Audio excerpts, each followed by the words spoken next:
Uma pauta que eu acho que estava todo mundo esperando.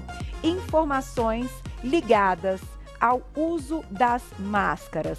É claro que já está comprovado, né? Eu posso dizer aqui pelo estúdio, de estarmos trabalhando todos os dias, todo mundo usando a sua máscara e tem dado certo para a gente conseguir conter, né? O Covid, enfim, algum contágio que nos permita trabalhar nesse momento. No entanto, o uso da máscara, ele tem aí algumas questões pontuais ligadas à nossa respiração.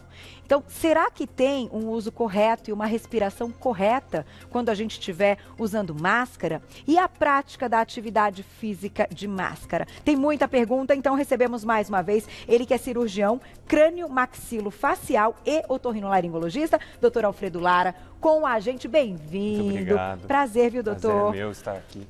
E o assunto é importante, né? Porque a gente não sabe por quanto tempo mais isso vai ser algo que a gente, né, tem que lidar e que a gente tem que usar, não tem outro jeito. E de certa forma, doutor, eu acho que tem coisa que vem para ficar e que o ideal seria que a gente não retornasse no tempo. A máscara ainda assim tem diminuído outros contágios, né? E isso, vamos combinar que é muito bom. Bem-vindo. Muito obrigado, muito bem colocado. Eu falo para os telespectadores, né? Assim como para os meus pacientes, a máscara é a estratégia mais eficiente para achatar a curva a longo prazo. É o que mais fácil a gente tem na mão para lidar com esse cenário. E realmente as outras doenças respiratórias também diminuem a incidência. Então isso é super interessante. Eu percebi.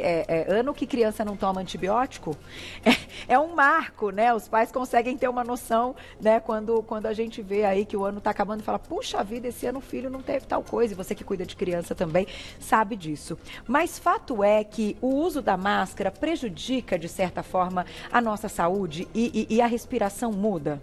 Não, ela não vai prejudicar a nossa saúde. Veja, nós, profissionais da saúde, há anos utilizamos máscaras no nosso dia a dia sem maiores prejuízos, né? Para os afazeres normais, não.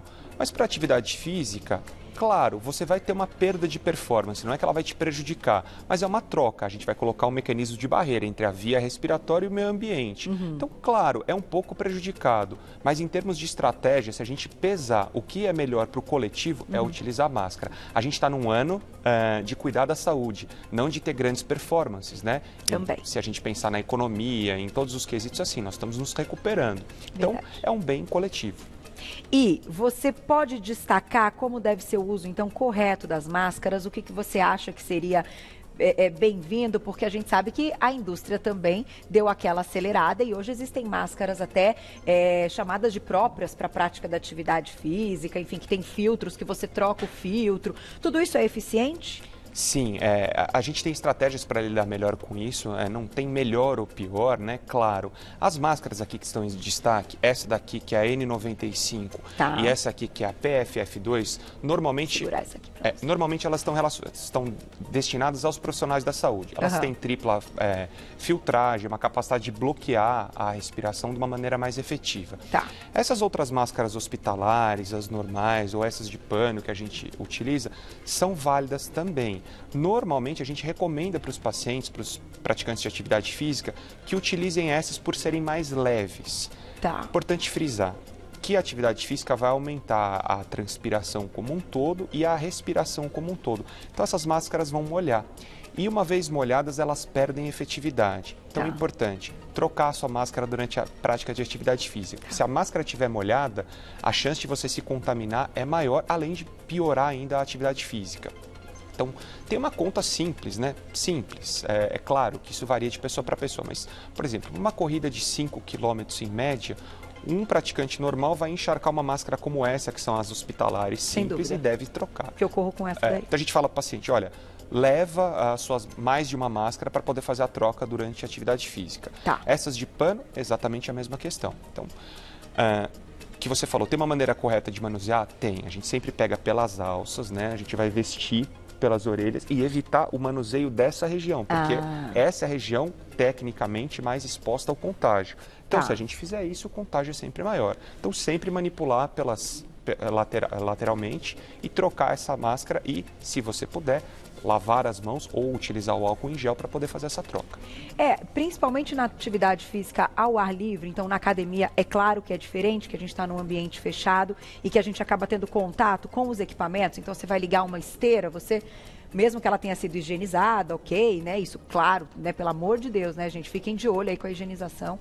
Mas você vai encostar. Agora, quando você vai ao ar livre, você não encosta em nada, né? Então, ninguém encosta em você, você não encosta em ninguém, você sai aí na corrida ao ar livre. Então, a minha pergunta vai ao encontro desse pensamento, doutor. Se a gente tiver num horário do dia muito cedo, que tem praticamente ninguém ali praticando, numa corrida na rua, que você olhe na frente e não tem ninguém, que atrás, enfim, a gente tem uma liberdade maior de dar um respiro sem a máscara? Como é que é hoje a visão de vocês médicos, que não querendo te colocar numa situação difícil, mas para a gente entender até que ponto algumas coisas são coerentes ou não?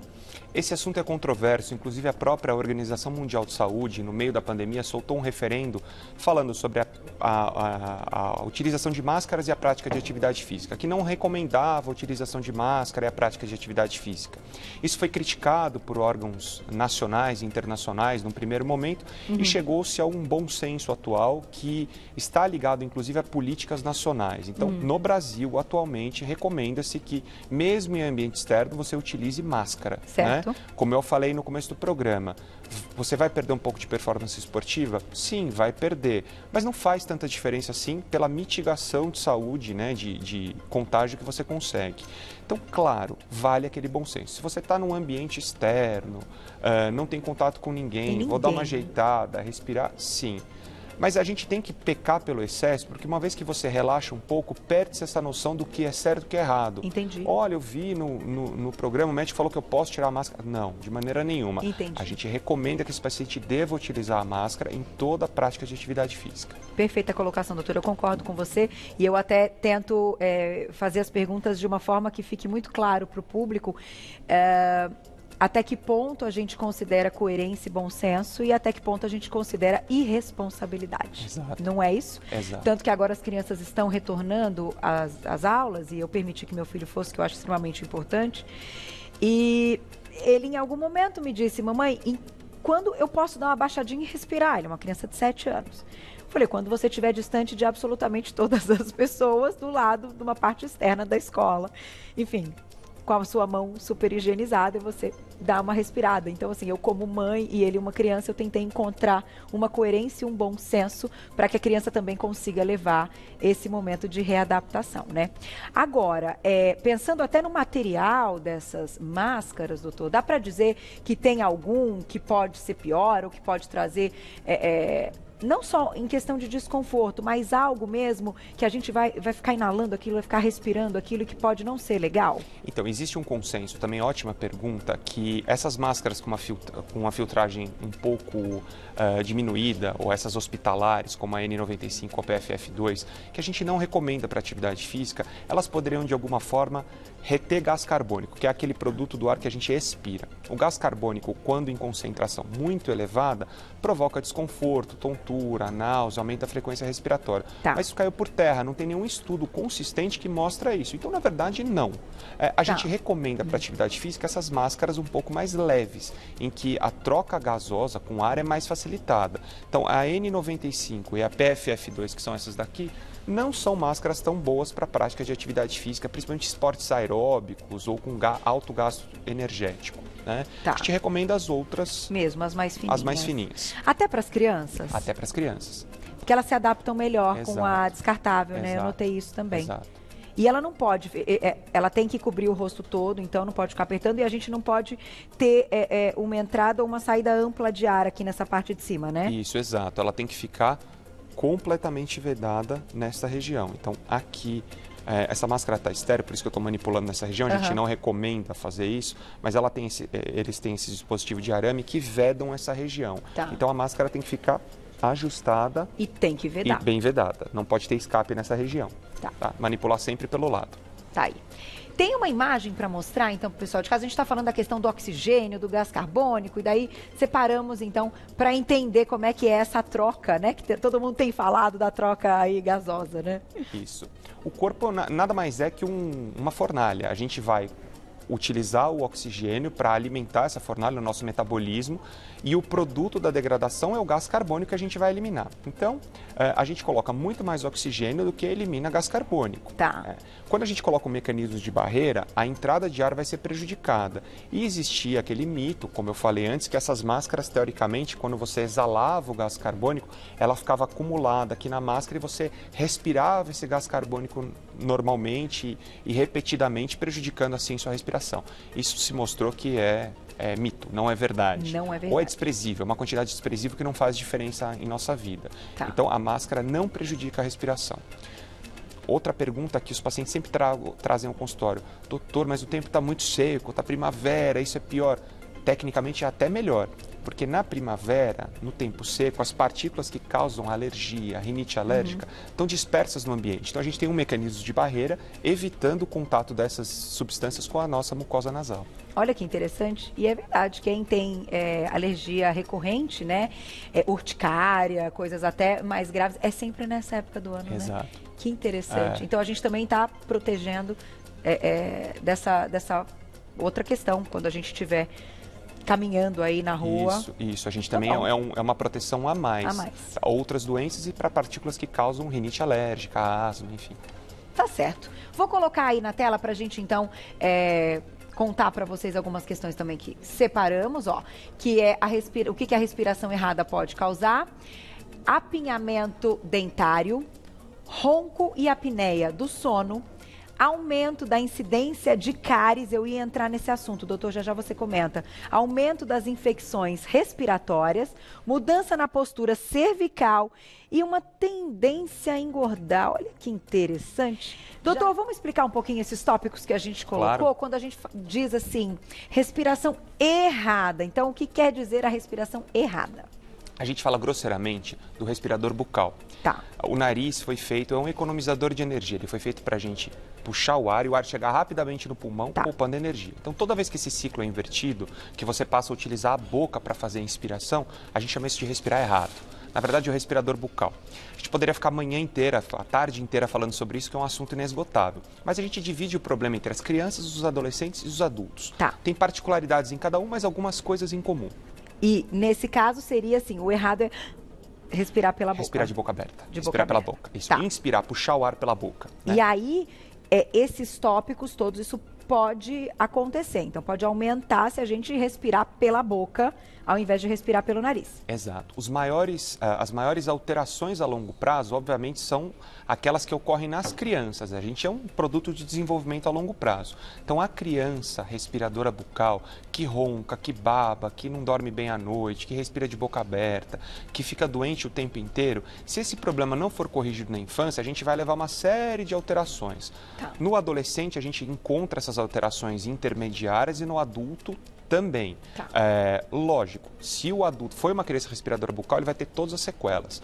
Mas a gente pode ter essas alterações ao longo da vida também, pontualmente, né? Tá aí. Eu vou colocar já a perguntinha do público. Temos, Gláucia, e já a gente fala da idade das crianças que, enfim, vocês acham que pode ser o início para o uso, né? Gustavo, obrigada, um beijo. Quando devo descartar as máscaras de pano? Assim que elas ficarem molhadas, né? Ótima pergunta, então molhadas. Se você utilizar para refeição, se for, né? Tem muita gente que ainda está trabalhando em loco, não em home office. Então tira a máscara para comer, guarda ela num saco plástico, isso é importante, vedado. Pegue outra, lave as mãos, higiene com álcool gel ou água e sabão e coloque uma máscara nova. A Gláucia comentou, assim, uma de pano, uma de tecido, a gente lava e podemos usar depois. As descartáveis, lixo, né? Exato. Mas não tem validade as de pano, né? Não tem validade. Você falou no começo, 2 horas, 3 horas, na verdade quando a máscara estiver molhada, né? Tá. Então, molhada, pela respiração. As minhas estão todas carimbadas de maquiagem. E lava e não sai. Não, claro que lava, né? A Gláucia tem que lavar, lógico. Mas, gente, tem maquiagem que não sai. Tem umas, porque de todo dia, então parece que vai ficando sempre no mesmo lugar, que é o lugar que tem mais contato, que é aqui Impressionante, tem lá a manchinha ali, enfim. Mas vamos embora, assim tá dando certo, vamos lá.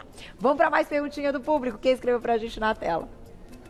Obrigada, Rô, um beijo. As máscaras antivirais feitas com tecidos com partículas de prata seriam mesmo eficientes? Pois o que se promete é que as partículas de prata neutralizam o vírus em poucos minutos. Não só máscaras, como também muitas marcas estão lançando coleções com roupas, né? Tecidos aí que prometem, então, diminuir essa contaminação.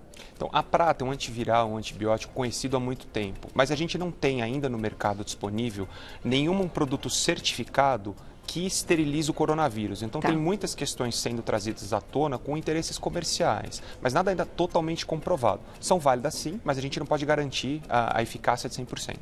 Sem dúvida. E lembrar que se a gente não colocar a mão do lado de dentro... E do lado de fora, e onde tem a maior... Se ela estiver molhada, que daí sim pode ter um perigo de contaminação. Exato. Mão sempre no elástico. Perguntinha do público. Obrigada, Tá? Um beijo para você. Já recebi notícias de que a máscara acumula gás carbônico dentro dela e por isso estaríamos respirando mais gás carbônico e oxigênio. Fato ou fake? O doutor explicou, mas pode explicar de novo. Fake, né? Fake. Claro, se você for analisar em nível molecular, realmente tem um pouco mais de concentração de gás carbônico, mas não faz diferença nenhuma para a nossa respiração, não compromete a nossa fisiologia, que é o nosso funcionamento normal do organismo. Então, fake. Tá aí. Dá tempo demais. Na tela, quem escreveu pra gente. Obrigada, Cris, um beijo. Tenho 3 problemas com o uso de máscara. Tenho desvio de septo, tenho rinite e suor excessivo. O que fazer? Já que, pelo tudo que a gente conversou aqui, deixar de usar máscara não é uma opção, ela deve consultar um otorrinolaringologista. Ele é o profissional correto para melhorar esses padrões alterados no nariz. Gente, porque a rinite tem que tratar, né? Tem que tratar. É doença, se ela se torna crônica, diminui demais a qualidade de vida e traz outros problemas, né? E a pessoa utilizando a máscara, ela também diminui agravamento, inclusive de ter contágio, até como você falou, com partículas que aumentem a alergia e que também comprometa a questão da rinite. Tá tudo ligado aí, né, doutor? Tá tudo alergia, ligado. Tá tudo E o desvio de septo, ela pode operar. E os hospitais preveem isso, inclusive. A pessoa vai de máscara para o hospital, todos os pacientes são testados antes, hoje, nos bons hospitais. Então, não é que a pessoa fala, não posso operar na pandemia. A gente já está preparado para isso e ela pode usar a máscara no pós-operatório normalmente também. Por sinal, sempre digo aqui, parabéns aos profissionais da área de saúde e aos hospitais que estão conseguindo, sim, separar as coisas de uma forma fantástica. Minha avó ficou internada, eu estive em hospital e, graças a Deus, tudo certo. Então, eu acho que a gente tem que valorizar, sim. Tem dado certo, né, doutora? É uma ajuda mútua, é uma coisa complicadíssimo que a gente está vivendo, mas que, como você colocou há pouco, que coerência, bom senso, entendimento do todo, respeito com as pessoas, eu acho que a gente vai, se Deus quiser, só ter melhores notícias. Exato, trabalho em conjunto, as coisas têm se mostrado positivas. E eu vou encerrar com essa pergunta, já que a gente está falando, né, todo mundo pergunta, você está otimista quanto à chegada, de repente, de um remédio, de um antiviral que possa ser algo efetivo? O antiviral não tão otimista, eu estou mais otimista nesse momento com a vacina. Né? É a melhor estratégia efetiva de curto prazo. Curto prazo, perfeito. Doutor, muito obrigada. Até a próxima. Amanhã vamos falar da vacina, é isso, diretora? Maravilhoso, semana tá cheia de conteúdo, não perca nem um minutinho, você bonita, que tá bom demais. Vou deixar o contato do doutor, cirurgião crânio-maxilo, facial e otorrinolaringologista, doutor abreviado Alfredo Lara, tudo junto, doutor abreviado Alfredo Lara, tudo junto, e o site doutoralfredolara.com.br. Muito obrigada e até a próxima. Até a próxima.